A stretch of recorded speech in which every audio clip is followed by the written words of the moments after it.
Recuerden, como les decía, nosotros estamos haciendo introducción, estamos haciendo para que tú puedas ver lo importante que sería estudiar nutrición. Es algo que realmente nos forma, es algo que nos va a ayudar a tantas personas que le podamos ser útiles en nuestra vida. De esa forma, tú vas a poder ser un portador, un ayudador al mensaje de salud que Dios quiere en esta generación para que podamos ser solución para los demás. La doctora Giovanna Bentivegna, que es quien va a estar con nosotros en esta noche, tengo bastante tiempo compartiendo con ella. Ella cuenta con casi 30 años de experiencias en el servicio. Es uno de mis puntos a seguir, es uno de mis puntos de referencia. Así que cuando pienso en alguien que pueda ayudarnos, que tiene material para enseñarnos, alguien muy especial para mí es la doctora Giovanna. En cualquier momento, en cualquier enfermedad, siempre la llamo para escuchar su opinión. Así que por eso yo la invité a que pueda compartir con nosotros. Ella, con su doctorado en salud pública, ha sido de gran ayuda en los demás porque te ha ayudado a la comunidad allá en Colombia, también en Venezuela, donde ella pudo trabajar tantos años. Pero hoy la tenemos para nosotros y por eso le damos la bienvenida a la doctora Giovanna Bentivegna con nosotros. Gracias, Ami. Gracias. Es un placer realmente para mí poder compartir con ustedes este espacio y que podamos todos aprender, que podamos interactuar, porque esto es un conversatorio y vamos a hablar de lo que ha sido nuestra experiencia con respecto al tratamiento de la diabetes. Sí, me gustaría, como hemos hecho en ocasiones anteriores, que te podamos dejar desarrollar completamente, que Ok, escriban las preguntas en el chat, entonces yo la voy mirando y luego te la hacemos. ¿Estás de acuerdo? claro que sí, claro que Ok, sí. pues perfecto. El tiempo es tuyo. Ok, bueno, vamos a compartir las láminas que tenemos acá y vamos a comenzar acá. Muy bien. Bueno, hoy vamos a hablar entonces de las estrategias nutricionales para prevenir la diabetes y el outline de lo que vamos a presentar. Vamos a hablar del concepto de la diabetes, de las estadísticas que hoy tenemos con respecto a esta enfermedad, cómo la clasificamos, cuál es la fisiopatología, porque es importante aprender de cómo se forma, cómo sucede, qué sucede en nuestro cuerpo cuando desarrollamos esta enfermedad para luego poder trabajar la causa y de esa manera ser más efectivos en las estrategias nutricionales para esta enfermedad. Así que comenzamos con el concepto que nos da el doctor Harrison en el libro de Medicina Interna. Dice que esta enfermedad es un grupo de desórdenes metabólicos que comparten el mismo fenotipo de la hiperglicemia. Quiere decir que pueden ser diferentes formas, diferentes presentaciones, pero todas ellas comparten un factor común y es que tenemos valores elevados de azúcar en la sangre. Eso es la diabetes. Ahora, ¿cómo se presenta a nivel mundial? Bueno, aquí podemos ver en este mapa cuántos casos hay a nivel mundial. Y fíjense que nosotros compartimos más o menos las mismas estadísticas de los europeos, más o menos 33 millones de casos en estos continentes. Pero en África y en Asia hay dos diferencias grandes. En África hay solamente 7 millones, muy poco, ¿verdad? Comparado a nosotros. Pero en Asia y en Austria y en Australia, perdón, hay más de 82 millones de casos. Hay 422 millones de adultos en el 2014 que tenían esta enfermedad comparado a 108 millones en 1980. Cada año prevalece más, va aumentando. Los factores de riesgo aumentan, como es la obesidad, el sobrepeso. También por esta misma causa hay muertes que están derivadas de la diabetes. La diabetes puede llevarnos a la muerte por diferentes formas y todos ellos comparten el problema de la hiperglicemia y muchos de ellos, la mayoría de ellos, mueren el 43% antes de cumplir los 70 años. Pero lo más triste no es el llegar al ocaso, a la muerte, sino la calidad de vida. Muchas veces llegamos amputados, ciegos, con diálisis, en otras situaciones que hacen que nuestra calidad de vida sea cada vez peor. Hay diferentes tipos de diabetes. No voy a pasar mucho tiempo en esto porque vamos a concentrarnos en la nutrición, pero debemos entender. Tenemos la tipo 1, que también es autoinmune. Se dice que lo que sucede aquí es la muerte de las células betas a nivel del páncreas. Ellas son las que producen insulina. Puede ser por un ataque de nuestro sistema inmunológico, anticuerpos que atacan las células beta. Entonces, ahí vemos la flecha verde. Ellos solamente pueden sobrevivir si están con los efectos de la insulina. Por eso se les llama tipo 1 porque necesitan la insulina. En la tipo 2, que es la más común, la que más vemos, ellas pueden compartir diferentes posibilidades. Generalmente pueden tener un aumento de la glucosa en ayunas. No necesariamente necesitan insulina todos los casos, pero hay momentos en que sí tienen que requerirla.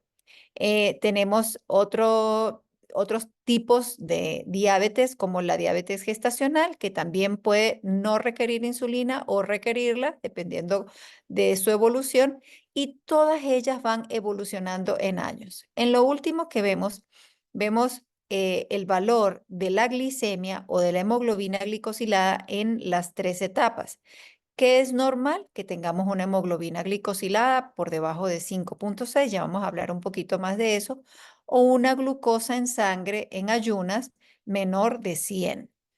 Pero si tenemos una prediabetes, entonces podemos manejar valores de hemoglobina glicosilada entre 5,6 a 6,9 o 6,5 y glucosa de 100 a 125. Y cuando ya es diabetes, cuando tenemos una hemoglobina glicosilada mayor de 7 o una glucosa en ayunas mayor de 126. Esto es para que tengamos en cuenta esta clasificación. Entonces aquí tenemos tipo 1, tipo 2, diabetes gestacional y otros tipos de diabetes que pueden ser causadas por medicamentos, el uso, por ejemplo, desmedido de corticoides, y hay otros tipos que son mucho menos frecuentes. Luego, ¿cómo se diagnostica? Ya hablé un poquito del diagnóstico, entonces decimos que si una glucosa en sangre, en ayunas, está por encima de 126, ya entonces estamos hablando del diagnóstico de diabetes. Si lo hacemos postcarga, quiere decir que le damos una bebida azucarada de 75 gramos de glucosa y medimos a las 2 horas nuevamente el azúcar en sangre o glucosa o glicemia, vamos a ver que si está por encima de 200, entonces ya hacemos el diagnóstico. Si la plasmática en ayunas sale normal, pero la poscarga sale por encima de 200, ya decimos que es una diabetes. Si la de ayunas nos sale mayor de 126, pero la poscarga no nos sale tan alta en 200, decimos de todas maneras que es una diabetes. La otra forma de medir en laboratorio los valores es a través de la hemoglobina A1C o la hemoglobina glicosilada. Si el porcentaje es mayor de 6,5, entonces ya estamos hablando de que tenemos el diagnóstico de diabetes. Ahora, hay pacientes que tienen síntomas de hiperglicemia. Hay una triada muy común que se dice polidipsia, que es la sed, deseo de tomar mucha agua; polifagia, que es hambre, comer mucho constantemente porque se siente que no tiene energía; y poliuria, que es el aumento de las micciones durante el día. Entonces está orinando constantemente. Si tiene esa triada y tomamos la glicemia en cualquier momento y está alta, en más de 200, ya podemos hacer el diagnóstico de diabetes. Esto es lo que nosotros llamamos hemoglobina glicada o glicosilada. Estos son los glóbulos rojos, los que vemos acá. Y estos glóbulos rojos deben estar así como vemos esto. Pero cuando tenemos exceso de azúcar, el azúcar, la glucosa, se va a adherir a la pared del eritrocito, del glóbulo rojo. Mientras mayor sea el porcentaje, si es más del 6%, 6,5%, ya estamos hablando de una diabetes. Esos son los valores más o menos que nos dan de la hemoglobina glicosilada y lo dan en porcentaje. Puedes tener 5, 5,5, 5,6, 6, 6,5, 7 y todos sus decimales hasta 12. Y aquí en la columna de la derecha estamos viendo a qué valor más o menos se promedia la glicemia si tenemos 5. Si tenemos 5, estamos hablando de que estamos manejando desde 76 a 120 miligramos por decilitro de azúcar, de glucosa, de glicemia. Entonces, cada uno de ellos tiene un referente.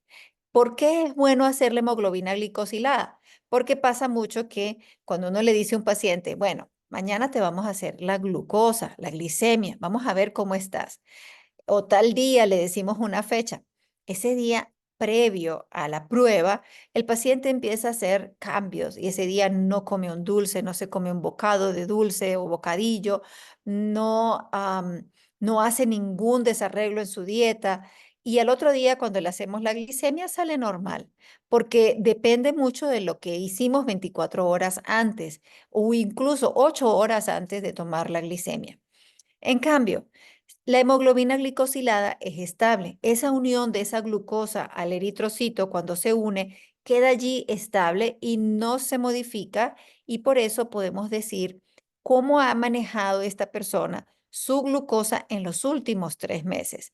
Y de esa manera no pueden hacer trampa. Así que ese es el valor más exacto que usamos para poder diagnosticar y ver la evolución de cada paciente.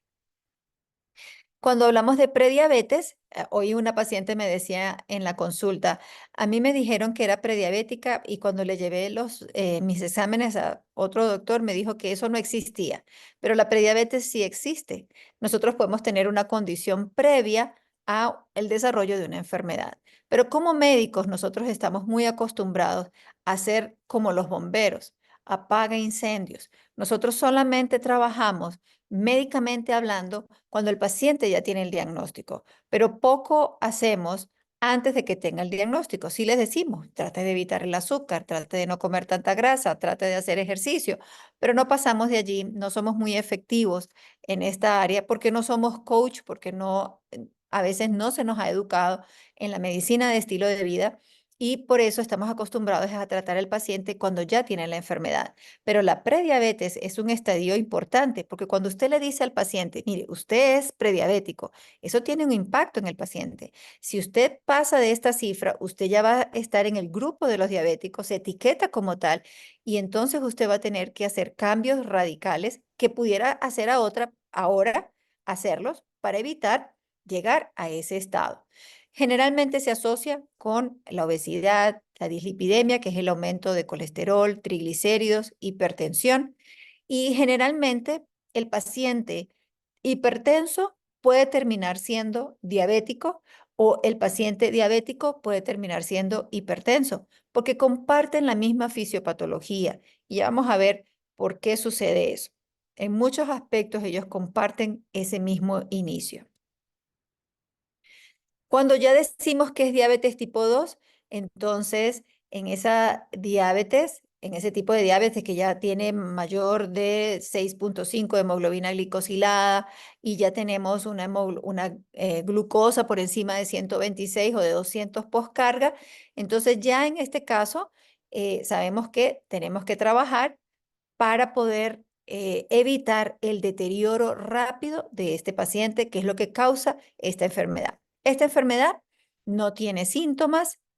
A veces tenemos la triada que les hablé, polidixia, polifagia, poliuria, pero no todos presentan esta triada. Muchos están asintomáticos. A veces se dan cuenta cuando se cortan y no se sana una herida y entonces piensa, algo está pasando, no me estoy curando fácilmente, algo está pasando.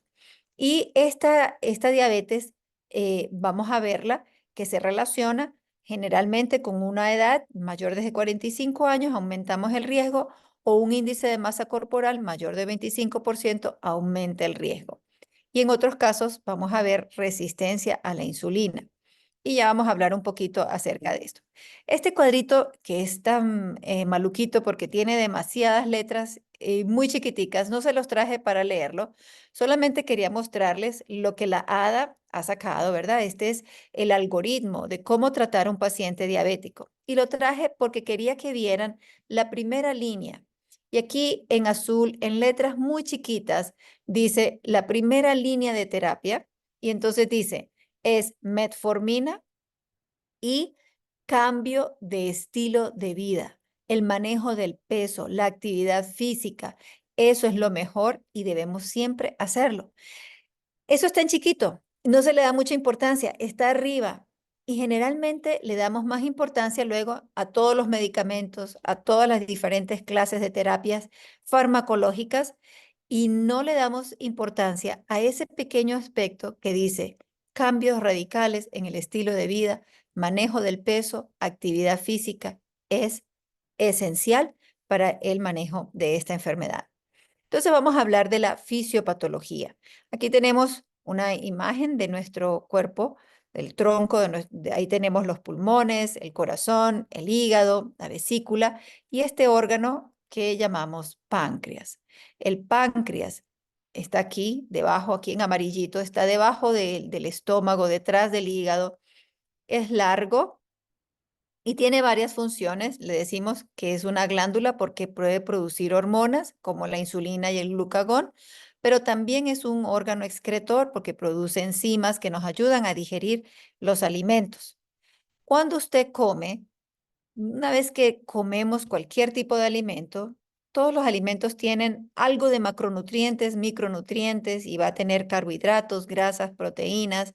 Inmediatamente la glucosa, el azúcar, los ácidos grasos y los aminoácidos van a viajar por nuestro torrente sanguíneo cuando son absorbidos a través de la mucosa del intestino delgado. Y este incremento de azúcar, de ácidos grasos, de aminoácidos, van a estimular a las células betas del páncreas para que ellas liberen insulina. Así que todos le dicen, ya, sal a la sangre, tenemos que trabajar y poder introducir estos nutrientes dentro de la célula. Quiero decir algo.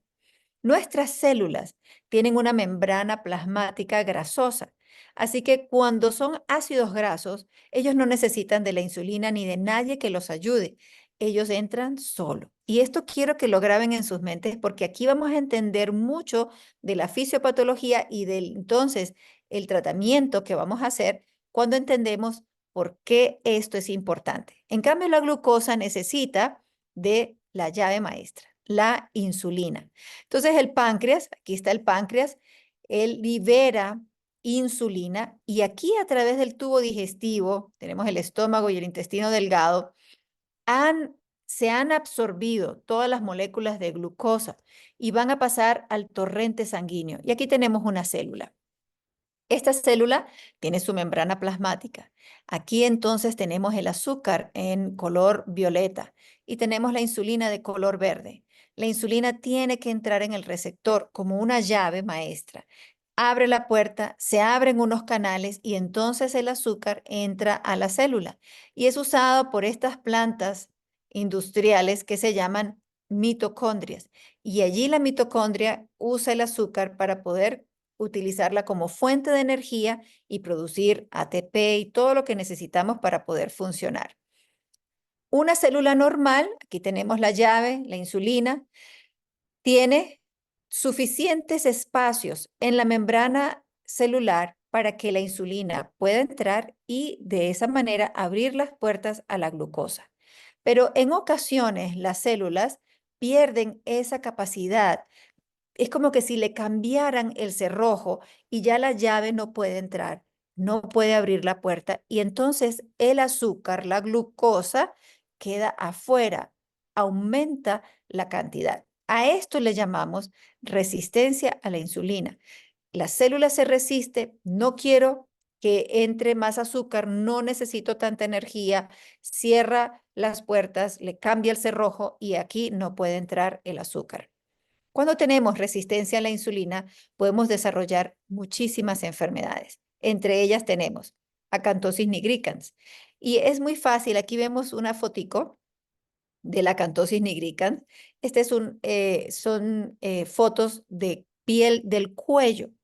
Es muy común en el cuello y hemos visto niños de 5, 6, 8 años con acantosis nigricans. Hay mamás que me llevan a los niños y me dicen, ¿cómo le quito esa mancha? Hoy precisamente una mamá me levantó la axila de la hija y me dice, doctora, ¿cómo le quito esa mancha? ¿Qué le he hecho? ¿Bicarbonato? ¿Qué le he hecho? ¿Para cambiarle vinagre? No hay nada que pueda cambiar ese color de la piel. Yo tengo pacientes que su cara es negra y no porque sean de color, de ese color, no nacieron de ese color, sino que fue tanto el hiperinsulinismo que ellos desarrollaron que su rostro se puso de ese color. Esas manchas pueden aparecer en las axilas, en la zona inguinal, en el cuello. Y no solamente son las manchas, sino también las verrugas. Personas que tienen muchas verrugas en el cuello están desarrollando resistencia a la insulina. Y ya esto es una sospecha de que tienes un estado metabólico disfuncional o prediabético y te hace probable de que sufras esta enfermedad. Luego tenemos otras situaciones que son provocadas por la resistencia a la insulina. Incrementa el cáncer de mama. La insulina tiene un factor de crecimiento. La verdadera hormona de crecimiento es la insulina. Jóvenes que sus papás no son tan grandes y de repente ellos salieron muy grandototes y uno dice tan lindo, mira cómo la genética mejoró. Y aquí tenemos este muchachón grandotote. Pero ¿qué pasó? ¿Cómo fue la alimentación? ¿Y qué fue lo que sucedió en su cuerpo? Aumentó la insulina y este muchacho creció, pero ese crecimiento no es normal y lo hace muy propenso a desarrollar el cáncer porque hace crecer cualquier cosa, quistes mamarios, quistes en los ovarios, tumores, miomas, etcétera, ya se sabe que son provocados por este factor de crecimiento. Y por eso hoy en día el cáncer se lo trata como si fuera diabetes. Una persona con cáncer, hoy en día el oncólogo sabe que debe comer como si fuera un diabético. Debe tener la misma dieta para evitar el estímulo a la insulina. Se incrementa la enfermedad de Alzheimer, el desarrollo de enfermedad de SOP, que es el síndrome de ovario poliquístico. Esta persona puede tener ciclos anovulatorios, por lo tanto es infértil y muchos casos de infertilidad se tratan con metformina, que es una droga o un medicamento antidiabético para ayudar a la persona a poder salir embarazada. Aumenta el hiperandrogenismo, hipertensión arterial, la presión aumenta y el hígado graso. Estas láminas son muy antiguas. Las usaba en mis charlas cuando hablaba de la diabetes desde hace muchos años atrás. Ahí ustedes pueden ver la fecha.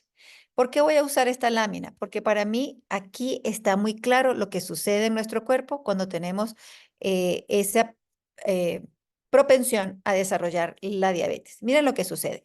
Esto es un capilar, por allí viajan los glóbulos rojos. Esto es una célula normal, ahí está su membrana. Y esto que ven en negro son los receptores para la insulina.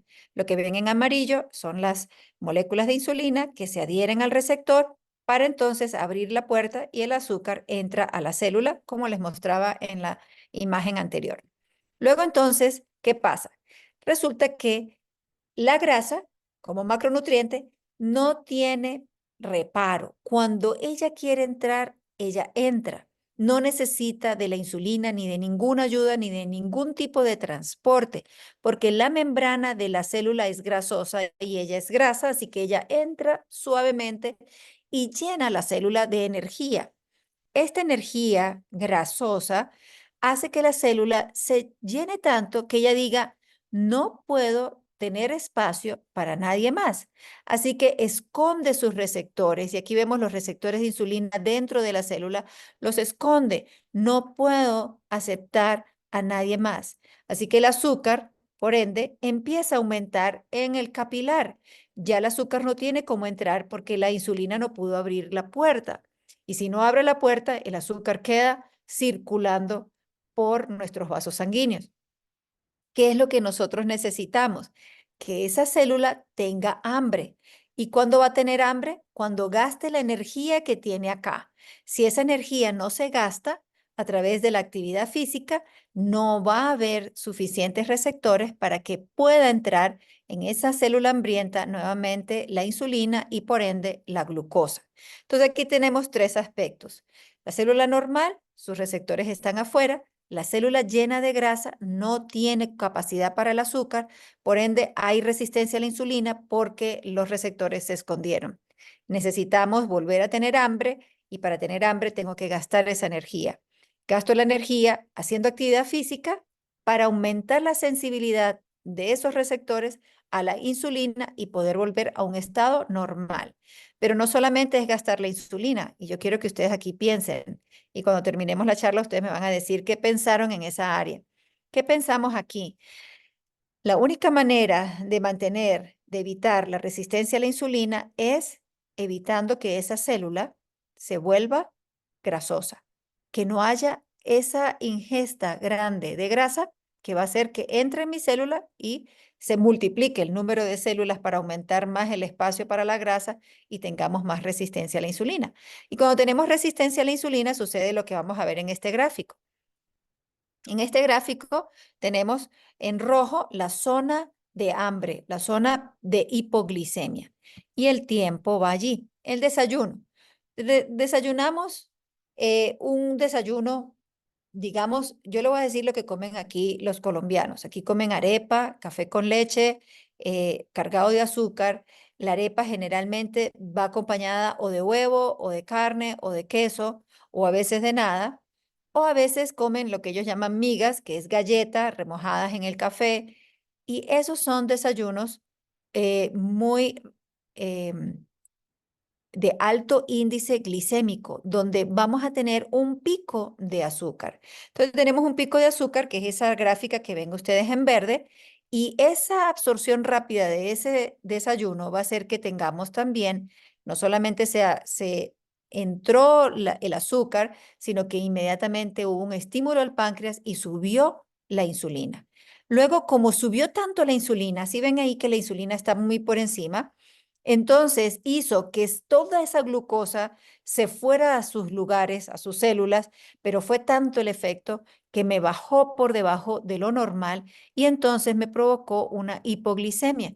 Allí vuelvo a comer algo porque me da hambre o me da dolor de cabeza o me da depresión o me da ansiedad. Algo me da. Cuando no tengo azúcar en el cerebro, algo sucede en mi cerebro y se va a manifestar pidiéndome que coma algo. Y entonces me meto una merienda. Y la merienda puede ser un chocolate o puede ser una barra de algo, hasta puede ser una barra nutritiva, pero es cargada de azúcar.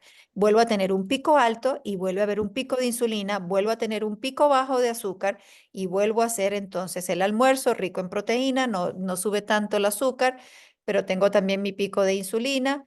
Y a esto que ustedes ven aquí se ve como una montaña rusa y a eso se le llama el efecto montaña rusa. El efecto montaña rusa es cuando comemos alimentos sin fibra, ricos en azúcares refinados, mucha grasa y tenemos entonces ese pico de insulina, hipoglicemia, hiperglicemia, hipoglicemia constantemente. Ahora, en el año 1927, y aquí vuelvo otra vez a hablar del pasado, y ustedes dirán, pero esta doctora tiene que usar los últimos avances de los últimos 5 años. Eso es lo que nos enseña en la universidad. Vamos a hablar de los últimos 5 años. Pero yo le quiero llevar a esta investigación de 1927 porque es bien interesante desde cuándo nosotros sabemos esto que les estoy explicando. Así que la doctora Shirley Swainey decidió hacer una prueba con el test de tolerancia a la glucosa. Ustedes saben que ese test nos toman la sangre antes de comer en ayunas y luego a la hora y a las 2 horas de haber comido algo dulce. Entonces esta doctora agarró un grupo de estudiantes de la universidad y entonces les dio a un grupo de ellos, les dio una alimentación por 2 días rica en grasas. Aceite de oliva, mantequilla, mayonesa hecha de huevo y cremas blancas de leche. Y al otro grupo de jóvenes les dio una dieta rica en carbohidratos. Se les permitió comer toda la cantidad de azúcar que quisieran, caramelos, galletas, papas fritas, bananas, arroz, avenas y siropes. Muy bien, a los 2 días, esta doctora hizo la curva de la glucosa a los dos grupos y fíjense lo que ella encontró.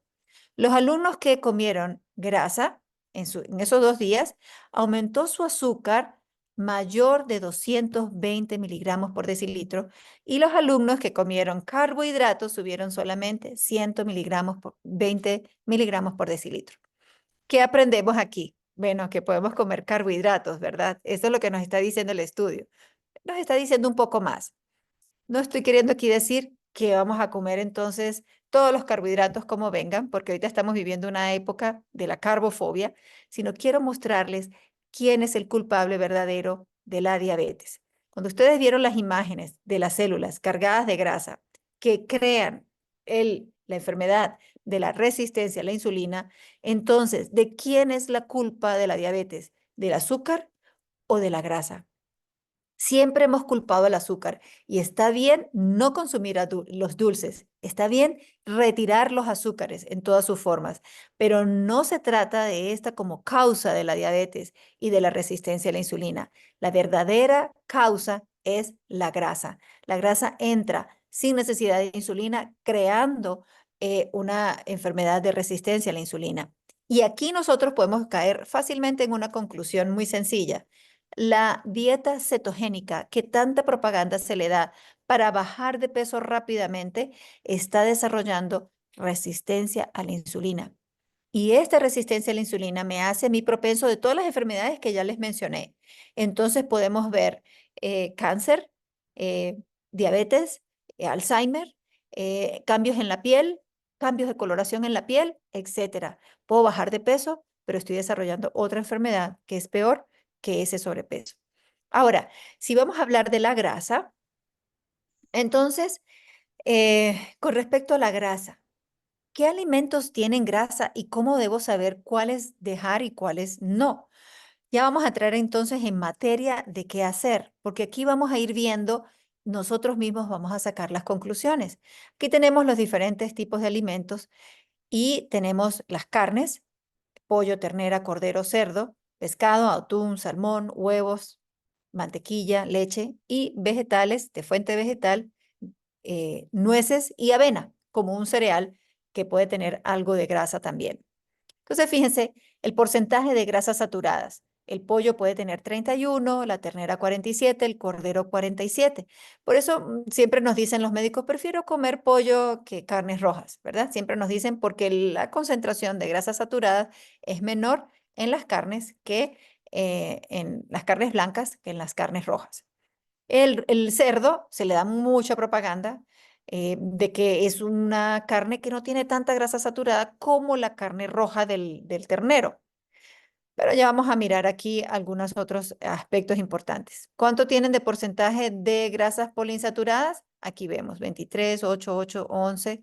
El atún tiene 29, entre el atún y el pollo, el atún tiene menos, el salmón aún menos grasa saturada. El pollo tiene un poco más, perdón, en cuanto a las grasas poliinsaturadas, el salmón tiene un poco más de grasas poliinsaturadas. Cuando vamos a hablar del huevo, la leche y la mantequilla, fíjense algo interesante. Miren el valor de la leche. La leche tiene 65 de porcentaje de grasa saturada.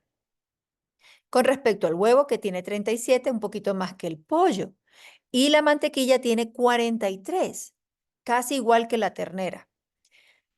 Miremos los vegetales, las nueces, que son muy grasosas en general, ellas tienen 14% de grasa saturada y 49 de grasa poliinsaturada, y la avena 20 y 42 de poliinsaturada.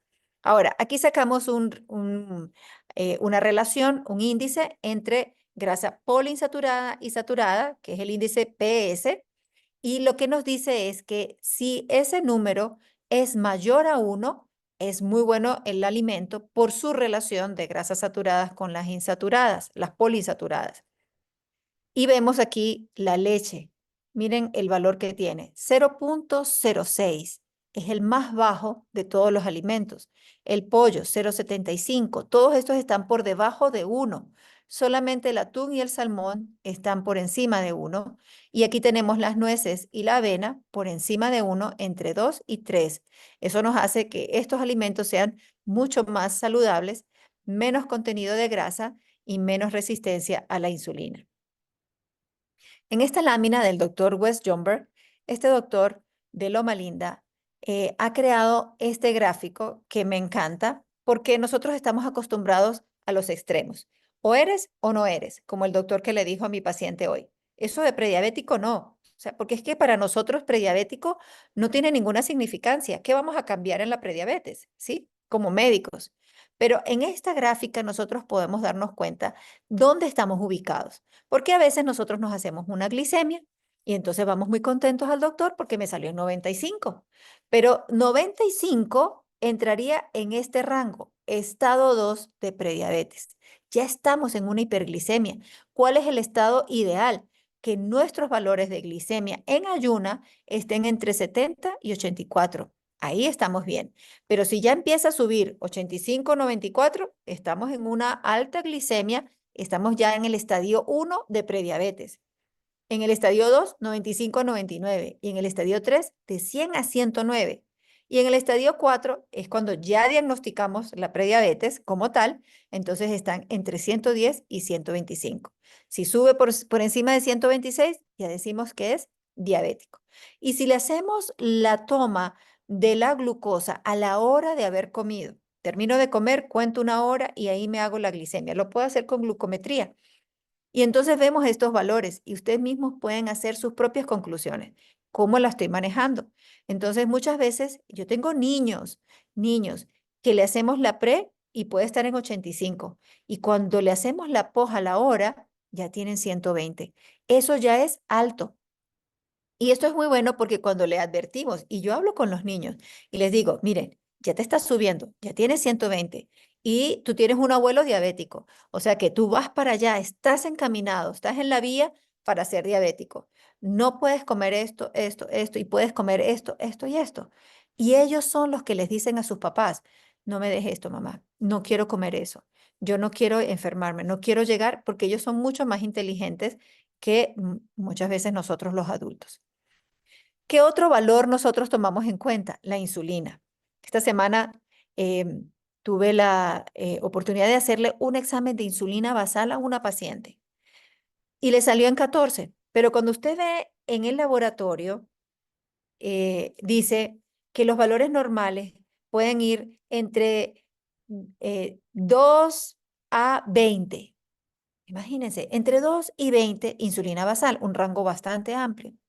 Entonces, si usted la tiene en 14, usted diría, no, pues yo estoy bien, tengo bien mi insulina. Pero eso no es lo que dicen los estudios. La insulina excelente debe estar en ayunas por debajo de 5. O sea que si manejo 2, eso está bien. Si la tengo por debajo de 7, todavía soy saludable, pero ya me está subiendo.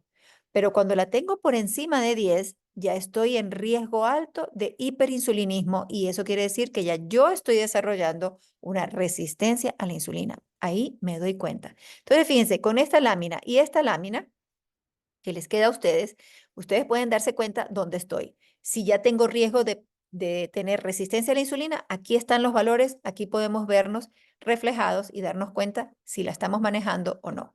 El doctor Dean Ornish, muy conocido en Estados Unidos, porque ha hecho mucha investigación en los últimos 30 años o 40 años ya, creo que lleva él, haciendo investigación acerca de cambios radicales en estilo de vida y cómo revertir enfermedades cardiovasculares y metabólicas como las enfermedades del corazón y la diabetes. Y él dice lo siguiente, aunque las enfermedades cardiovasculares y las diabetes matan más personas a nivel mundial, mucho más que otras enfermedades combinadas, son completamente y frecuentemente prevenibles y se pueden revertir en un 95% cambiando solo dieta y estilo de vida. Esas son buenas noticias para todos nosotros. Entonces, ¿qué podemos hacer? Y como soy coach, me gusta, y esto es algo que he cambiado en los últimos años, nosotros no podemos ponerles nuestras metas a nuestros pacientes. Eso es lo que yo hacía. En muchas ocasiones como médico uno debe poner la meta, ¿verdad? Porque hay casos donde uno dice, no puedo esperar a que tú quieras cambiar. Si tú no cambias ahora, entonces lo que se nos avecina es muy grave. Y uno tiene que saber educar al paciente y mostrar lo que viene sin trabajar el terrorismo médico. Pero últimamente he hecho este cambio y me ha resultado mucho mejor para trabajar con mis pacientes en desarrollar el SMART Goal. ¿Cuáles son las metas que podemos hacer? Primero tengo que educarlo para que ellos puedan tomar herramientas y decir, ah, bueno, entonces tengo que cambiar. Claro, ¿cómo lo vamos a cambiar? Bueno, vamos a ser específico. Vamos a medirlo, vamos a hacer qué acción tengo que tomar. Tengo que ser realista, ¿verdad? Porque yo tengo muchas metas altas con mis pacientes y a veces yo quiero que ellos de una vez sean vegetarianos y que de una vez cambien y que de una vez se metan en un maratón y no puedo. Uno tiene que conocer las limitaciones que cada paciente tiene, limitaciones que pueden ser desde sus gustos económicas, desde su pensamiento porque a veces son limitados a nivel de su mente y no están orientados al cambio. Pero entonces uno lo acompaña, uno va con ellos y no nos deshacemos de ellos porque no quieran hacer todos los cambios que nosotros queremos que ellos hagan. Y en la medida que van dando pequeños pasos y ellos empiezan a sentirse bien, entonces ellos se dan cuenta, quiero más de esto, quiero sentirme así. Entonces empezamos a hacer esos cambios. Así que siempre vamos a utilizar eso. En Proverbios 23 del 7 al 9 dice, porque cuál es su pensamiento, así es en su corazón. Nosotros sabemos, ¿cómo puedo yo cambiar el pensamiento si ese pensamiento es lo que lo está llevando a él a tener esos cambios o esos malos hábitos de vida? Así que, y dice, me parece interesante lo que sigue diciendo, ¿no? Come y bebe, te dirá, mas su corazón no está contigo, vomitarás la parte que comiste y perderás tus suaves palabras y no hables al oído del necio, porque menospreciará la prudencia de tus razones. A veces nosotros le damos nuestras razones, le decimos todo, pero ellos dicen, no, pero es que cómo yo voy a cambiar, no, eso es usted porque usted ya está acostumbrada, pero yo no puedo dejar esto, yo no puedo hacer aquello. Entonces uno debe comenzar con ellos poco a poco hasta llevarlos a un cambio. Este cuestionario les va a quedar y quiero que lo hagan para que ustedes mismos se den cuenta dónde están ubicados. En este cuestionario nos preguntamos, este es un cuestionario de estilo de vida en el área de la nutrición. ¿Consumo 4 frutas al día? Nunca, raramente, algunas veces, frecuentemente, rutinariamente. ¿Como 5 o más vegetales cada día? Nunca, raramente, algunas veces, frecuentemente, rutinariamente. ¿Conozco las porciones apropiadas de carbohidratos, proteínas, grasas y las consumo en su proporción adecuada? ¿Eso lo sabemos? Pienso acerca de la comida que como y me pregunto a mí mismo, ¿esto es bueno para mí?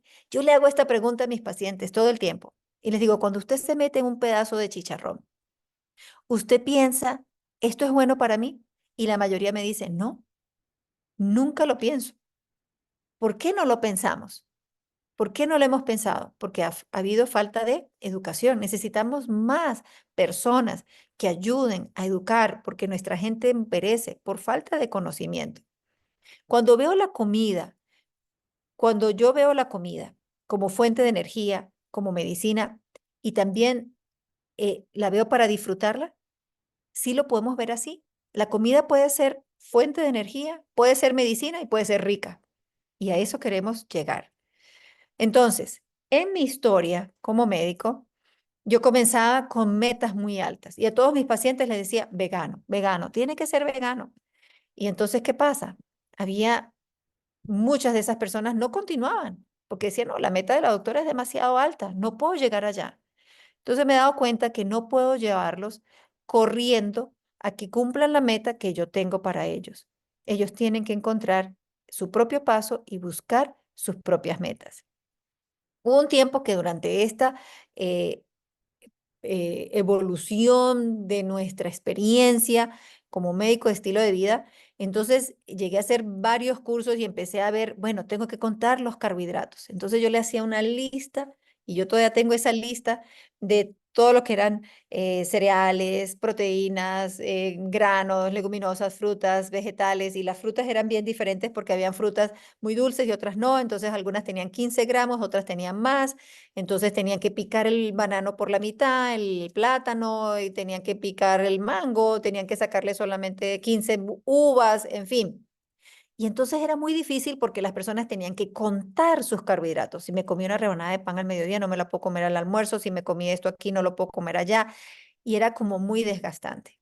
Luego nos encontramos con el doctor Joel Fuhrman. Y Joel Fuhrman habla de la dieta verde para revertir la diabetes. Y de verdad que la revierte. y la hemos probado muchas veces. Y esta dieta verde dura una semana, pero la puedo repetir varias semanas. Y entonces los 2 primeros días solamente comemos vegetales de color verde, desayuno, almuerzo y cena. Los segundos 2 días, entonces le agrego solamente granos. Los terceros 2 días, entonces ya le agrego fruta al desayuno y granos al almuerzo con vegetales verdes. Y bueno, empezábamos a hacerle esta dieta. ¿Y qué pasaba? Los pacientes decían, no, pues yo quiero comer la arepita que se está comiendo el otro, yo quiero comerme la tortilla, yo quiero comerme el pan. Y se sentían cansados de la dieta verde, ya no quiero ver los vegetales y no los querían ver más. Y luego entonces trabajamos con el índice glicémico. Entonces, bueno, todos los alimentos que tengan de 50 para abajo de índice glicémico son los que vamos a comer. Los que tienen de 50 para arriba, de vez en cuando, pero no siempre. Entonces, también se volvía desgastante. Entonces, esta es nuestra historia y yo les voy a contar a dónde hemos llegado. Este es uno de mis temas favoritos. Debemos comer frutas y verduras como si nuestra vida dependiera de ello, porque es así. Esto es lo que más nos importa y a eso debemos llegar. Comamos más frutas y más verduras. ¿Qué debemos incluir en nuestra dieta? Fibra. Enamórense de la fibra. ¿Y qué es la fibra? ¿Dónde está la fibra? La fibra puede ser hidrosoluble, puede ser no soluble en agua, insoluble. Necesitamos de 35 a 50 gramos de fibra al día, no la tienen que contar, fácilmente la encontramos en todo lo que nosotros comemos y ya les voy a mostrar. ¿Qué hace la fibra por ti? La fibra es lo más importante en el manejo de la diabetes. Estabiliza la glucosa, disminuye la absorción del azúcar. Es como una escobita que va empujando y esa curva que ustedes vieron del efecto montaña rusa, en vez de ser una curva puntiaguda, se vuelve una curva plana y usted va a tener más energía toda la mañana y luego toda la tarde con su almuerzo si el desayuno y el almuerzo tenían suficiente fibra. ¿Qué hace más la fibra? Baja el colesterol, nos ayuda a perder peso, nos ayuda a prevenir y revertir el cáncer, la enfermedad cardíaca, la diabetes y muchas otras. Ayuda a los trastornos gastrointestinales porque la única fuente de energía de nuestra microbiota es la fibra y normaliza los movimientos intestinales. Fabuloso, no necesitamos más, necesitamos desconocer qué vamos a comer que tiene fibra. Entonces aquí tenemos fibra. Por ejemplo, tenemos por grupos de alimentos y esto les va a quedar. Leguminosas, frijoles, lentejas, garbanzos, soya, judías, guandul. ¿Cuánto necesitamos? Media porción me aporta 8 gramos. Media taza, perdón, me aporta 8 gramos. Si me tomo una taza de frijoles, ya tengo 16 gramos. Y recuerden que son de 35 a 50. No tenemos que sacar mucha cuenta. Vegetales no almidonados, lechugas, pepinos, tomates, zanahoria, repollo, apio, coliflor. Una taza cruda o media taza cocida. Y eso me aporta 2 gramos. Vegetales almidonados como la batata, el ñame, la papa, las mazorcas. Media taza cocida me aporta 3 gramos. Las frutas frescas, una unidad o media taza picada me aporta 3 gramos. Y los cereales como la pasta, el arroz integral, la avena, la quinoa, el pan integral, la arepa, las tortillas integrales, me aportan 3 gramos si es media taza cocida o si es una rebanada o una arepa o una tortilla de más o menos este tamaño, me aporta 3 gramos. ¿Qué de todo lo que ven ustedes ahí les llama la atención? ¿Qué es lo que más les da fibra? No me lo pueden decir porque no estamos en un conversatorio, pero se los digo. Leguminosas, leguminosas. Media taza me aporta 8 gramos. ¿Qué es lo que más debe comer un diabético? Leguminosas, frijoles, lentejas, garbanzos, guandul, soya, judías, ¿verdad? Todo eso es lo que más ayuda al diabético a bajar su glicemia. ¿Qué debo hacer entonces? En las comidas debo ser creativo y meter de cualquier manera, porque no vamos a meter sopa de frijoles todos los días, ¿verdad? Pero lo podemos hacer de diferentes maneras. Podemos hacer un hummus de garbanzo, podemos hacer unas tortillas de frijol negro, podemos hacer unos albóndigas de lentejas, podemos hacer de cualquier manera los podemos preparar y esto va a ayudar a que ellos mejoren su glicemia. Todo lo demás también es bienvenido, todo eso tiene fibra. De resto de la comida que nosotros conocemos, las carnes no tienen fibra, así que no entran en este grupo, pero si las vamos a comer, entonces debemos saber que debemos acompañarla de frijoles, de vegetales, y por eso Dios le dijo a Noé, mata y come, en Génesis 9:3, y le dijo, pero acompáñalo de plantas verdes, y le dio el color, le dio la fibra, porque el Señor sabía que de esa manera podíamos comer y todavía tener mejor salud. Así que aclarando términos, nosotros no estamos procurando que la persona sea vegana, pero que sí que tenga un modelo dietético que sea basado en plantas, que sean de alimentos integrales, porque hay muchos veganos en el mundo que no son saludables y lo hacen por amor a los animales, pero no comen integral, no comen frito, comen grasa. Entonces, eso no es saludable. ¿Cuál es la dieta saludable? Una dieta basada en alimentos integrales y que sean de fuentes de plantas. Este modelo es el mejor. Forma integral, mucho más fibra, vegetales, frutas y leguminosas, semillas y oleaginosas. Eso es lo que puede conformar nuestra dieta. Comamos el arco iris. Recuerden 5 colores. Si yo pienso en los colores, ya yo sé, tengo que tener algo verde, algo morado, algo rojo, algo blanco, algo color naranja. Y si yo meto eso en mi dieta del día a día, voy a tener todos los nutrientes, tanto fitoquímicos como fibra, como minerales y vitaminas que nos van a ayudar a sostener nuestra salud, porque de eso depende la vida, lo dijimos, ¿verdad? Las grasas saludables, aceitunas, aceite de oliva, aguacate, linaza, chía, esas son fuentes de grasa natural. Podemos usar algunos aceites prensados en frío de diferentes clases y todo eso hace más agradable nuestra dieta. ¿Qué debemos limitar? El consumo de grasas y de azúcares. Por supuesto que debemos evitar el azúcar. No le vamos a decir a una persona que no coma, que sea diabético, que puede comer el azúcar. No, los carbohidratos no todos entran en el mismo saco. Los carbohidratos refinados y simples hacen un efecto nocivo para nuestra salud y necesitamos son carbohidratos complejos como los que les acabo de mostrar. Si decides comer carne, entonces toma en cuenta que sea de alta calidad, que sea en pequeñas porciones como lo comen los asiáticos, menos frecuente, no puede ser todos los días, no use ninguna carne procesada, limite las carnes rojas, el cerdo debe eliminar y todo lo que sea inmundo, sáquelo de su cocina, ¿sí? Manténgase hidratado, full o satisfecho, no debemos comer en exceso, debemos comer lo que realmente nos satisface. No comamos entre comidas, porque cada vez que comemos subimos la insulina y tenemos el efecto montaña rusa. Preferiblemente la comida hecha en casa es lo mejor a comer en la calle. Sí podemos salir a comer de vez en cuando algo, pero que eso no sea el día a día y que sea de bajo índice glicémico. ¿Cómo lo sabemos? Bueno, aquí tienen una listica, algunos alimentos, generalmente cuando vienen en su forma integral, todos son por debajo de 50, que es lo ideal. ¿Qué es el índice glicémico? Es la capacidad que tiene un alimento de subir su azúcar, ¿sí? Dice que después de consumir 50 gramos de cualquier alimento, se monitorea la glicemia por 2 horas y se clasifica según sus resultados. Entonces, cuando ellos suben el azúcar en esas 2 horas, los ponen en más alto. Entonces, de 70 a 100 tenemos el pan blanco, las donas, el baguette, las galletas, los waffles hechos que vienen ya preparados, no el que hacemos de avena, la papa frita, la sandía, el arroz blanco. En cambio, de 50 a 70 tenemos el muesli, el maíz, el espagueti, algunos helados, dice aquí. Estoy terminando. Estoy terminando. ¿Alguien activó Por favor, su, estoy terminando, mija. ¿alguien activó su micrófono? Muy bien. Y tenemos aquí otras como la lenteja, los duraznos, fíjense, las nueces, la macadamia, el hummus, que es el de garbanzo. 0 a 10 índice glicémico, podemos comer hummus. Y es muy rico, muy nutritivo, rico en proteína, baja colesterol, triglicéridos. Buena propaganda para el hummus. Y aquí les dejo entonces el modelo. Este es más fácil. El plato de Harvard. El plato de Harvard tenemos la mitad, 50% verduras o frutas. La otra mitad, 25% carbohidrato, 25% de proteína. Puedo hacerlo fácilmente, no necesito mucha dificultad para preparar mis platos.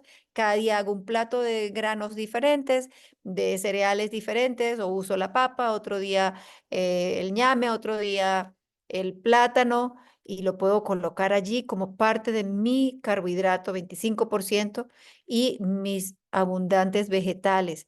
Si comemos de esta manera, el doctor que se creó esto en Harvard ha publicado más de 1.500 estudios científicos. Es la persona que más le hacen, que más revisan sus estudios Y él llegó a la conclusión de que debíamos comer así. Hay mucha sabiduría en el plato de Harvard. Es mejor que la pirámide, es mejor que otras dietas y podemos hacerlo. Lo que les comenté que usábamos, la dieta verde, la uso. Hay pacientes que quieren y me dicen, hace poco tuvimos un paciente diabético, usaba 100 unidades de insulina entre la Lantus y la Apidra, la rápida y la lenta. 100 unidades. Se aplicaba 4 dosis diarias. Además de eso, usaba 3 diferentes medicamentos hipoglicemiantes, pero además tenía el colesterol alto, así que usaba las estatinas. Además, era hipertenso, así que tenía 2 medicamentos para la presión alta y tenía obesidad. Y él llegó y me dijo, doctora, vengo a pasarme aquí 3 semanas en casa campestre. Ayúdeme, yo quiero salir de aquí sin insulina. Y yo le dije, ¿usted está dispuesto a todo? Y me dijo, sí. Yo le voy a mostrar un modelo y usted me dice si lo quiere seguir. Y él me dijo, estoy dispuesto. Le mostré el modelo. Le dije, dieta verde. Y él dijo, listo, la hago. Hizo la dieta verde. A la tercera semana ya no estaba usando ninguna de las insulinas. Nos quedamos con un solo hipoglicemiante, un solo antihipertensivo. Aunque sus cifras y sus lecturas eran normales, no me atreví que saliera sin esos medicamentos porque no quería que tuviera algún cambio, porque él, al salir de acá, dieta controlada, dieta no controlada, no sabía qué iba a pasar. Hemos estado en contacto. Él ha seguido y ha seguido revirtió la diabetes por completo, no usa nada de insulina, un solo hipoglicemiante y un solo medicamento para bajar la presión. El resto de los medicamentos que traía los abandonó por completo. Entonces, sí se puede, si el paciente lo quiere, ¿verdad? Y los que no, podemos ir al paso de ellos, ayudándolos, animándolos para que puedan seguir y puedan cambiar. Así que aquí les quería mostrar algunas fotos de nuestros platos, ¿verdad? ¿Cómo pueden ser? Miren aquí los colores, miren el cereal, miren lo verde, lo morado, miren la grasa natural y es muy apetecible. Miren aquí las hojitas, la quinoa, los vegetales, ¿sí? Y por supuesto, no podemos terminar esto sin el ejercicio físico. Necesitamos hacer ejercicio físico y les dejo esta guía. 3 días a la semana aeróbico, 3 días a la semana anaeróbico con fuerza para que podamos trabajar la resistencia a la insulina. Si hacemos esto, con la ayuda de Dios, podemos mejorar nuestro metabolismo y cambiar esta enfermedad. Bueno, espero que esto les sirva de mucho y bueno, yo creo que podemos llegar a las preguntas. Claro que nos sirvió de muchísimo. Muy interesante todo. Hemos estado mirando los comentarios. Tenemos un público bastante diverso porque aunque tú estás en Colombia, también tenemos de Venezuela, desde México, desde Inglaterra y nuestro amable público pues dominicano. Tenemos muchas preguntas ya por acá, te las voy a ir haciendo y darte tiempo de que las puedas contestar, a ver cuántas podemos abarcar. La primera fue,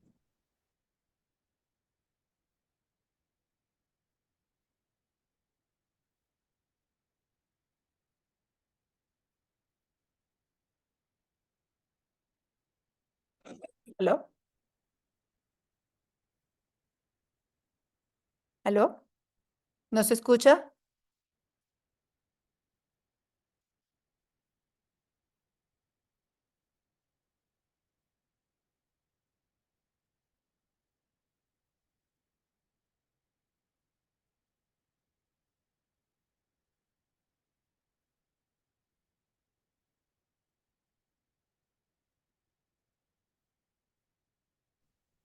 ¿puedes No se escucharme escucha. ahora? Ahora sí, ahora sí. Ujú. Ok, fue que se fue la energía eléctrica aquí en la ciudad donde está la universidad. Ah, ok, ok. Ok, es una persona que utiliza un medicamento que es el Ozempic y se lo inyectan semanal y Ujú, mantiene la glucosa en 103. ¿Qué ujú. recomendaciones podrías decirle a una persona así? Bueno, hoy en día están usando nuevos medicamentos para ayudarnos con los problemas metabólicos cuando tenemos sobrepeso o diabetes. Y se están usando algunos medicamentos que se usan para la diabetes para ayudarnos a controlar el peso, como la seraglutide y otros medicamentos como la empaglifosina, que son hipoglicemiantes, que tienen su forma de actuar porque quitan el apetito, porque ayudan a mejorar el metabolismo. Pero lo que dicen los estudios acerca de estos medicamentos es que cuando los dejas de usar, puede revertir nuevamente el problema. Entonces no estás curando, no estás llegando a la raíz. Y nosotros hemos aprendido en esto, de la medicina de estilo de vida, que si no atacamos la causa, no vamos a llegar a la verdadera cura. Y yo creo que todos aquí estamos conscientes de que necesitamos es llegar a la raíz y curarla. Si nosotros no cambiamos la raíz de un árbol, vamos a seguir teniendo las frutas malas que no queremos de ese árbol. Entonces, puede usarlo por un periodo de tiempo mientras está en un proceso de cambio. Yo lo que recomiendo es que se utilicen algunas medidas farmacológicas por un periodo de tiempo, pero que se acompañen de intervención de estilo de vida para que la persona pueda ir ayudándose con el medicamento, lo acelera un poco, le ayuda a controlar un poquito el apetito, pero yo les digo algo, lo mejor para cambiar la ansiedad por la comida es el cambio del ingrediente. Todos nuestros pacientes nos dicen, y Anmi también lo ha experimentado, pacientes que llegan aquí dicen, ¿qué me dieron que ya no tengo ansiedad? ¿Qué me dieron que ya no tengo deseo de comer dulce? ¿Sí? ¿Qué es lo que hay? Lo que cambia es tu comida. Cuando tú comienzas a comer fibra, tú estás alimentando tu microbiota saludable y entonces ella empieza a poblar todo tu intestino y la microbiota que se alimentaba de dulce y de grasa empieza a reducir. Ella es la que te llama, la que te dice, come, dame chocolatina, dame esto, dame azúcar, dame harinas, necesito esto. Cuando tú comienzas a hacer el cambio, ellas reducen y al reducir ya no hay quien te lo pida. Y si no te lo piden, y si tu glucosa se mantiene más estable y ya no tenemos el efecto montaña rusa, entonces tú te vas a dar cuenta que no vas a sentir esa necesidad y esa ansiedad por comer. Y de esa manera van cambiando tus hábitos, tu gusto, que cambia cada 24 horas nuestras papilas gustativas y tu mente. Porque donde nosotros necesitamos cambiar es acá, pero ese cambio es progresivo. No podemos Sí. pasar el switch y ya. Eso es algo progresivo. Entonces, si tú usas ese medicamento, úsalo con una intervención de estilo de vida. Y poco a poco vas haciendo la retirada del medicamento y te vas quedando con el estilo de vida. Ok, así mismo. La siguiente pregunta fue, es una persona que pesa 290 libras y mide 5'10" y le están sugiriendo hacerse una bariátrica. ¿Qué opinión tú tienes para la bariátrica? Bueno, hace poco tenemos una historia reciente de una paciente que conocimos en Nueva York y una enfermera pesaba más o menos lo mismo y eh, estuvo en una de nuestras charlas y ella empezó a hacer cambios pequeños, cambios pequeños. Eso ya hace 2 años que la conocimos y me gustaría compartir las fotos, yo se las puedo mandar a Ami. Yo le digo a ella siempre, cada mes le digo, mándame una foto nueva, mándame una foto nueva y la estimulamos. Ahora ella está trabajando en un hospital y está trabajando en el área de estilo de vida, animando a las personas a hacer el cambio. ¿Qué es lo que dicen los estudios recientes? Dice que ahora la bariátrica no es la solución. ¿Por qué no es la solución? Porque cuando fue el boom hace 20 años, en 2000, que fue el año de la bariátrica, ¿qué sucedía? Después de que le hacían cualquiera de los métodos que se utilizan, generalmente se reduce el espacio de absorción, la mucosa de absorción. Entonces nos pueden meter un balón, nos cortan por la mitad el estómago o hacen un bypass, entonces meten desde el esófago hasta el intestino grueso y queda un pedacitico de intestino delgado. Entonces toda el área de absorción de nutrientes es volada, se le quita. Y entonces empiezan a tener problemas de disminución de la B12, del ácido fólico, del calcio. Entonces tenemos osteoporosis, tenemos problemas neurológicos por la deficiencia de B12 y se presentan muchos otros problemas que son más graves que la misma obesidad. Entonces, y lo peor es que vuelven a engordar. Entonces, muchos casos vuelven otra vez porque no se trató la raíz. Entonces, vuelvo a lo mismo. No te desesperes. Aunque tú digas, bueno, pero es que es imposible bajarlo rápidamente, no necesitas hacerlo rápidamente. Pon tu meta, comienza con pasos pequeños y vas a darte cuenta que sí lo puedes lograr. Necesitas el apoyo de la familia, necesitas el apoyo, porque a veces eso también necesita el apoyo de psicólogo, de procesos de oración, de ayuda, de acompañamiento y eso y de determinación. Y eso es lo que nos va a ayudar a nosotros a poder llegar a las metas. No lo vas a hacer rápido, pero lo puedes lograr. Eso es mucho mejor porque ya la bariátrica no, ya lo último que dicen los estudios es que realmente no está dando los resultados que queremos y que mirábamos como mejor. Ok. Eh, Mencionabas el consumo de leguminosas en el paciente diabético, que es el que más fibra contiene. Entonces, alguien preguntaba con relación al contenido de carbohidratos que tienen las leguminosas en sí, que si le afectan al diabético o si está bien. Muy bien, es muy buena pregunta. Porque generalmente cuando nos hablan de carbohidratos, como decía yo, todos nos los meten en un mismo saco y entonces decimos, esos son carbohidratos y entonces los tratamos igual, pero no, todos los carbohidratos no son iguales. Pero hay algo que me parece maravilloso y lo que me encanta hablar de esto es la creación divina de los granos y los cereales y su fibra. Y yo siempre les enseño de esta manera. Un grano de trigo tiene 7 capas de fibra. Tiene su almidón, tiene su germen. Cuando usted se come ese grano de trigo, contiene la fibra para el almidón que contiene, de manera que nunca ese grano de trigo va a ser un pico de azúcar en usted. Si usted le separa el grano de trigo, la fibra y la vende, la harina blanca y la usa aparte y el germen y lo vende aparte, usted nunca, aunque usted los combine para hacer un pan integral, nunca va a ser como Dios lo creó en el original, donde ese grano va a tener una fibra que va a hacer que usted tenga una curva plana y le dure toda la mañana 5 horas la absorción y nunca va a ser un pico. Igual es con el grano de frijol, de lenteja, de guandul. Tiene la fibra para su almidón, exacta. El tamaño de la fibra, la cantidad de la fibra es exacta para manejar el almidón que contiene y nunca ese grano le va a hacer a usted un pico. Nunca. El grano que hace el pico es el que le han quitado, lo han modificado de su forma natural. Un grano de maíz tiene la fibra para el almidón que contiene. Un grano de avena tiene la fibra para el almidón que contiene. Un grano de arroz tiene la fibra para el almidón que contiene. Es perfecta la proporción de fibra y almidón.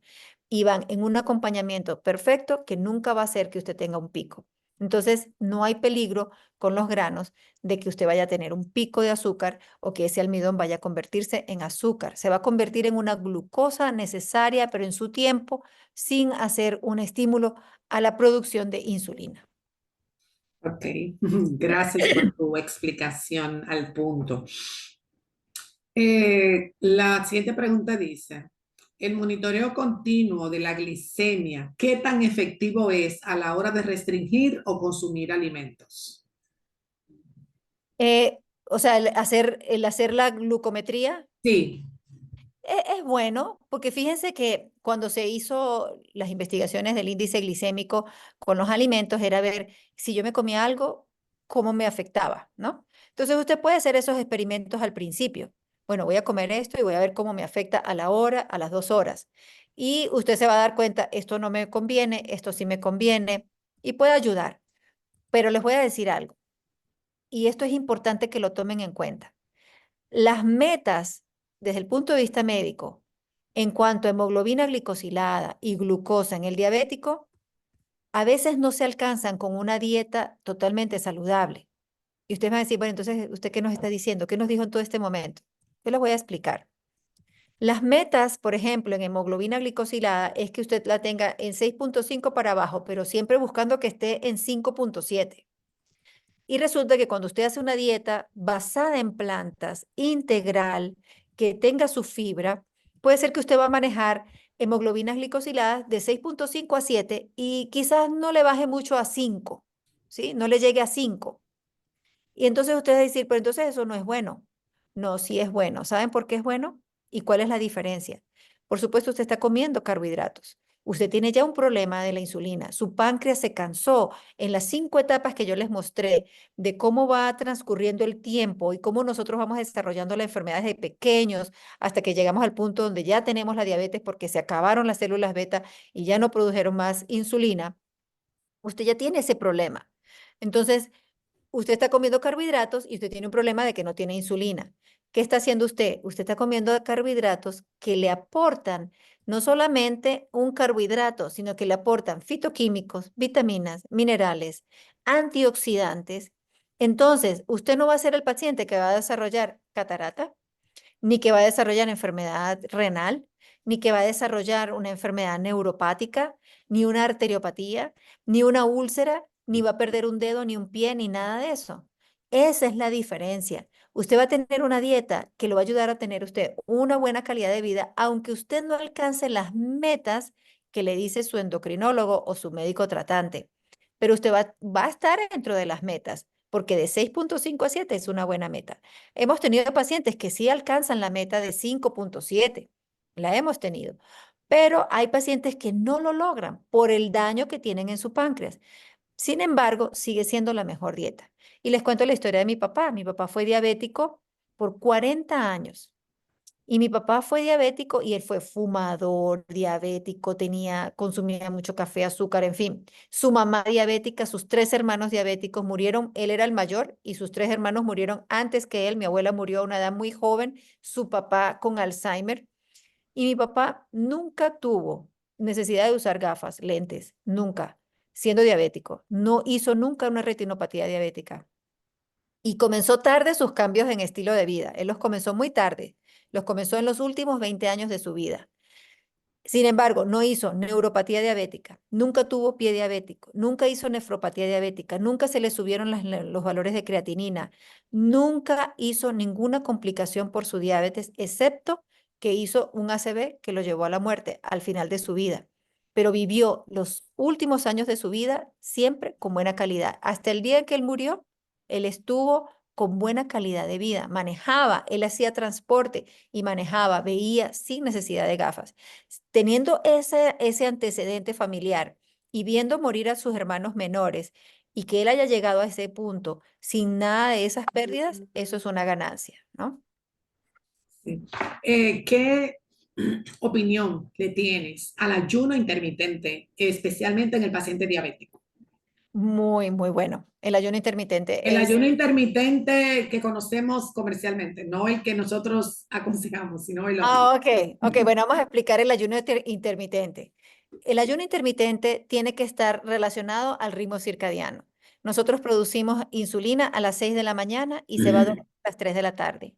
Así que insulina, tiroxina y cortisol son 3 hormonas que se levantan a las 6 de la mañana contigo y se van a dormir a las 3 de la tarde.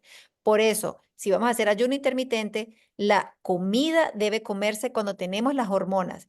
Así que entre 6 y 3 deberíamos comer y después de las 3 ya deberíamos dejar de comer. Usted puede dejar de comer a la 1 si quiere o puede dejar de comer a las 2 y no comer hasta el otro día el desayuno que vuelve a hacerlo temprano. Entonces, ese ayuno intermitente va a hacer que usted tenga 15, 16, 18 horas sin comida.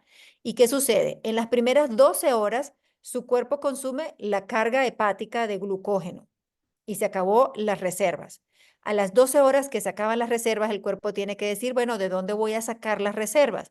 Allí es donde viene la importancia del ayuno intermitente, porque entonces él va a sacar las reservas de nuestra grasa, empieza a cambiar, a hacer recambio de célula, empieza a rejuvenecer nuestro cuerpo, empieza a comerse las células que ya están viejitas y empieza a hacer un proceso de renovación. Pero lo más interesante, ¿de dónde viene el ayuno intermitente? Hace como 20 años, un científico en California decidió someter a un ayuno a un paciente diabético. ¿Cómo lo hizo? Lo llevó al hospital, lo hospitalizó y empezó a darle infusión de insulina externa, como la que usamos la que usan los diabéticos, ¿verdad? Y no le daba nada de comida, solamente solución salina a través de un brazo. Y entonces le colocaba las infusiones de insulina, nada de comida, para que el páncreas no trabajara por 3 días. Durante 3 días ese paciente no comió nada, todo fue de solución y le colocaban pequeñas dosis de insulina para que si cualquier metabolismo de su cuerpo necesitaba algo de insulina, la usara externa y no su páncreas tuviera que producir nada de insulina. ¿Qué pasó? A los 3 días este paciente revirtió completamente la diabetes. De allí viene el concepto del ayuno intermitente. Empezamos entonces a darnos cuenta que esa teoría de comer 5 veces al día, cada 2 horas, que era lo que nos decían los nutricionistas, no tenía sentido, provocaba más diabetes y más daño. Así que de ahí comenzamos a, bueno, 3 comidas y no, mejor 2. Y entonces ahora viene el ayuno intermitente. Pero el que recomendamos es que usted haga un buen desayuno, un almuerzo y no cene. No lo tiene que hacer todos los días, lo puedes hacer 3, 4 días a la semana. Tú haces tu SMART goal y dices, bueno, voy a hacerlo de esta manera. Y de esa manera vas trabajando y vas ayudándote para que puedas mejorar tu páncreas. Entonces, lo más importante del ayuno intermitente es que vas a hacer rejuvenecimiento de tu páncreas y revierte la enfermedad diabética mucho más fácil de esa manera. Okay. Ujú. Me hacen una pregunta con relación que si las fibras en polvo son recomendadas y cuánta fibra debo incluir en mi dieta. La cantidad de fibra es de 35 a 50 gramos por día. Las fibras en polvo pueden ayudar, pero no es el sustituto, ¿sí? O sea, pudiéramos usar una cucharada, digamos inulina, hay otras mezclas de fibra, el psyllium también es una fibra que se puede utilizar, pero hay otra forma de usarla, por ejemplo, la linaza molida, la chía molida, se puede colocar sobre las frutas y eso es un topping y puedo usarlo como un complemento. Pero eso sería un complemento, o sea, digamos que de 5 a 10 gramos de fibra procesada, la fibra que ya venden en polvo, pudiéramos usarla, pero el resto debería ser de nuestra propia comida. Okay.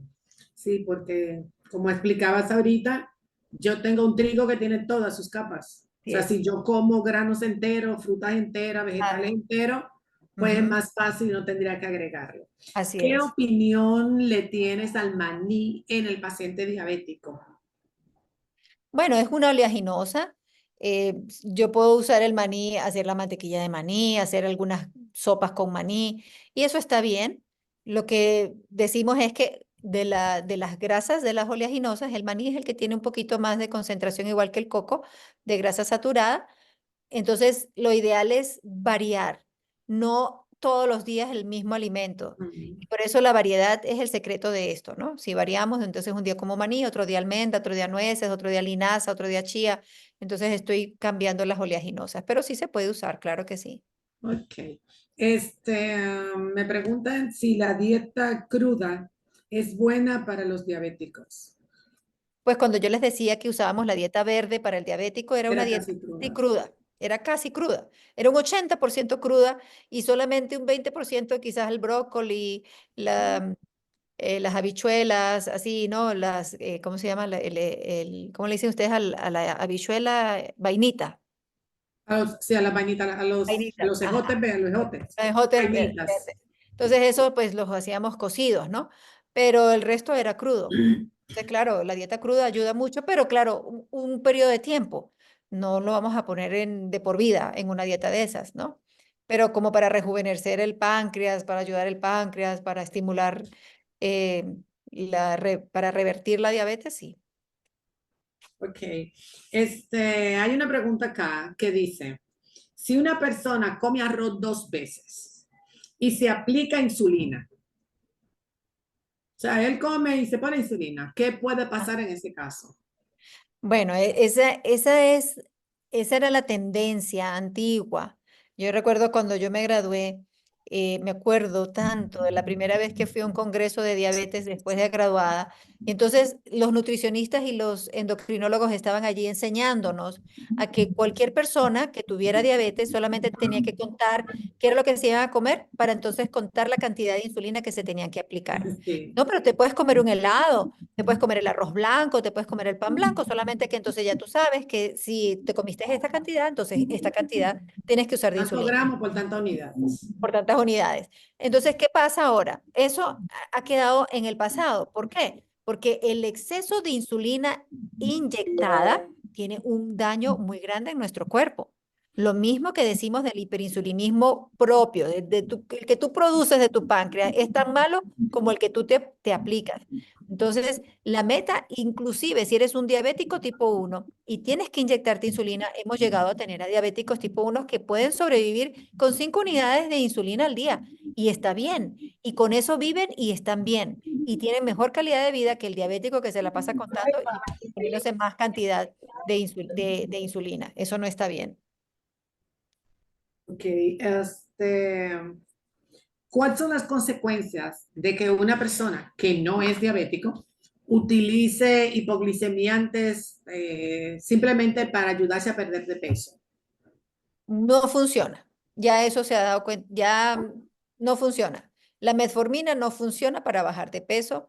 La empaglifosina, que medio baja el apetito, no ayuda a bajar de peso. Así que ninguno de los pacientes que usan eso no van a bajar de peso usando esos medicamentos. Ya eso se ha comprobado científicamente, eso no funciona.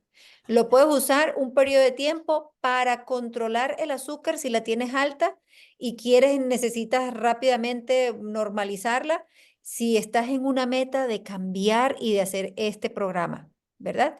Entonces, hay casos donde nosotros lo hemos usado, pero no los animamos. Si están comenzando con esta enfermedad, es más fácil revertirla en el inicio que cuando ya llevas mucho tiempo con la enfermedad. De acuerdo. Una última pregunta, porque ya tenemos que cerrar. Con relación a la dieta cetogénica. Ujú. Sí, esa dieta cetogénica sí hace bajar de peso. Es maravillosa para bajar de peso, pero es súper mala para nuestro cuerpo, súper mala. ¿Por qué es mala? Porque produce resistencia a la insulina. Tengo una paciente a quien aprecio mucho. Es mi paciente del hospital y un día hizo una crisis hipertensiva, hiperglicemia, bueno, se volvió diabética de la noche a la mañana, tenía sobrepeso. Y yo la animé a hacer los cambios y ella decía, no, es que esa dieta que usted me manda, no. Y bueno, no quería mi dieta, no quería mi dieta. Se buscó otro médico por fuera del hospital privado que le recomendó la dieta cetogénica. Entonces él le mandó una cantidad de exámenes y ella me pedía a mí que por el hospital le pidiera los exámenes. Entonces siempre venía a los controles conmigo, aunque se veía con el otro doctor. Y yo dije, bueno, no estoy de acuerdo con tu dieta, pero te voy a ayudar, yo te voy a acompañar, vamos a ver qué exámenes te piden, vamos a ver cómo está tu hígado. No han pasado 6 meses desde que ella comenzó. Los últimos exámenes es diabética terriblemente. Maneja colesterol y triglicéridos de 300 y 400 que no los tenía antes de comenzar esa dieta. El peso sí le bajó 20 kilos. Pero ¿qué pasó con su salud?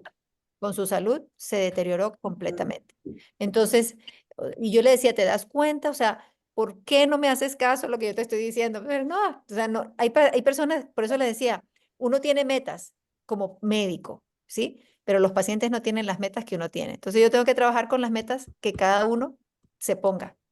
Así es. Bueno, las preguntas no dejan de llegar, pero el tiempo se acabó. Te doy Bueno, muchísimas gracias, Giovanna. Creo que hay muchas personas hoy que tienen que hacer su decisión de venir a estudiar nutrición en la UNAD así definitivamente es. para que puedan seguir aprendiendo y podamos seguir formando profesionales que puedan ayudar a los demás a que tengan realmente el conocimiento adecuado. Hay mucha desinformación con relación a la nutrición adecuada. Si nosotros tenemos pendiente que tenemos un hacedor, que Ujú. tenemos un Dios que nos hizo, que hizo un cuerpo y también nos dio unas normas, a más nos acerquemos a ellos, sería lo mejor que Dios nos va a proveer. Tengo algunas personas que todavía los teléfonos acá de la coordinación de nutrición que nos pueden contactar es 829-423-9800. 829-423-9800. Aprovecho además para informarles, para invitarlos a la vez de que el próximo 21 de septiembre tendremos de una manera presencial acá en la universidad la dieta, la vida. Es un doctor especialista en nutrigenética, así que hay que seguir aprendiendo, pero esta vez vamos a ver, se puso a las 4 de la tarde para que aún de lejos puedan venir porque va a seguir siendo una bendición para nosotros. Ya lo saben, les esperamos. Y aquí también para estudiar nutrición también contamos con ustedes.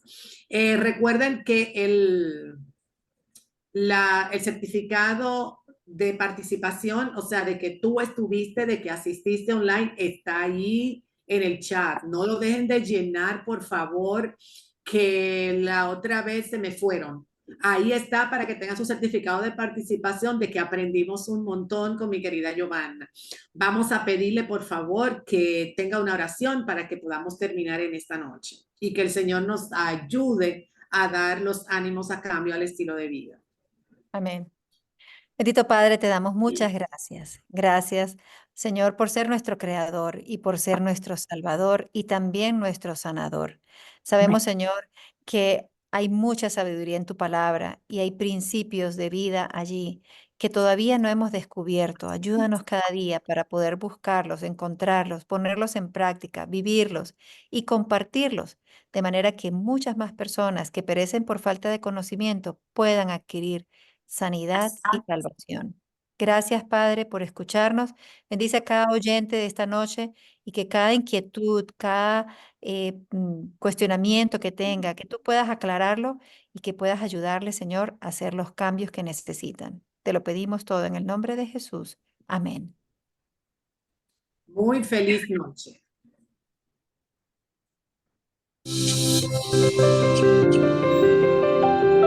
La Universidad Adventista Dominicana, UNAD, un lugar donde la excelencia académica y los valores cristianos se entrelazan para preparar a nuestros estudiantes mediante una educación que trasciende hasta la eternidad.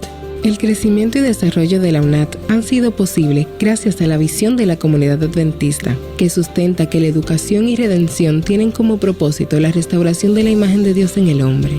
La universidad corresponde a ese esfuerzo, de ahí que intente satisfacer los requerimientos de la sociedad a la cual sirve, formando los profesionales capaces de contribuir para el desarrollo del hombre y su ambiente. Nuestra visión es ser un referente por la excelencia en la formación profesional. Esto se hace posible gracias a nuestra misión de formar profesionales excelentes, innovadores, con valores cristianos basados en la filosofía adventista, para servir a Dios, la patria y el mundo. En la UNAD, la educación es integral. Fomentamos el desarrollo académico, el crecimiento espiritual, emocional y social. En la UNAD he aprendido a ver mi carrera como una vocación de servicio. Cada lección aprendida me prepara para contribuir a mi comunidad. Me encantan los devocionales que dan los maestros antes de empezar las clases. También realizamos cultos matutinos en la residencia de señoritas, reconociendo que en las primeras horas debemos buscar al dador de la vida. Nuestro enfoque es formar profesionales competentes que también sean personas de integridad y fe. Las oportunidades de voluntariado y los grupos misioneros han sido parte fundamental de mi desarrollo personal y sobre todo espiritual. Nuestros valores institucionales son la base de nuestro éxito: excelencia, compromiso e innovación.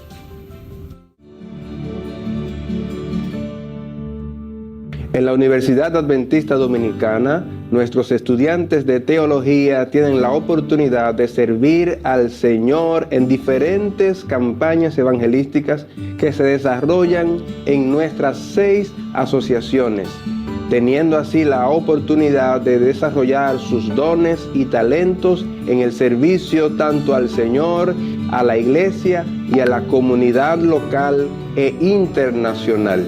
Aparte de eso, nuestros estudiantes también se involucran en servicio comunitario, impactando así a las personas para que conozcan mejor del amor de Dios. Cada cuatrimestre realizamos jornadas de énfasis espiritual para fortalecer la fe de nuestros estudiantes y comprometerlos cada vez más con la misión, de manera que puedan continuar apoyando los distritos aledaños para que nuestra comunidad pueda conocer del amor y la esperanza que hay en Cristo Jesús. La comunidad UNAD es una familia. Nos apoyamos mutuamente en el camino hacia nuestra misión de reproducir el mensaje de advenimiento. Nuestros ejes estratégicos son fundamentales para nuestra misión. Promovemos la transformación espiritual, la gestión eficiente, la excelencia en la enseñanza y el aprendizaje, la proyección social y la investigación innovadora. Somos la Universidad Adventista Dominicana, un modelo educativo diferente.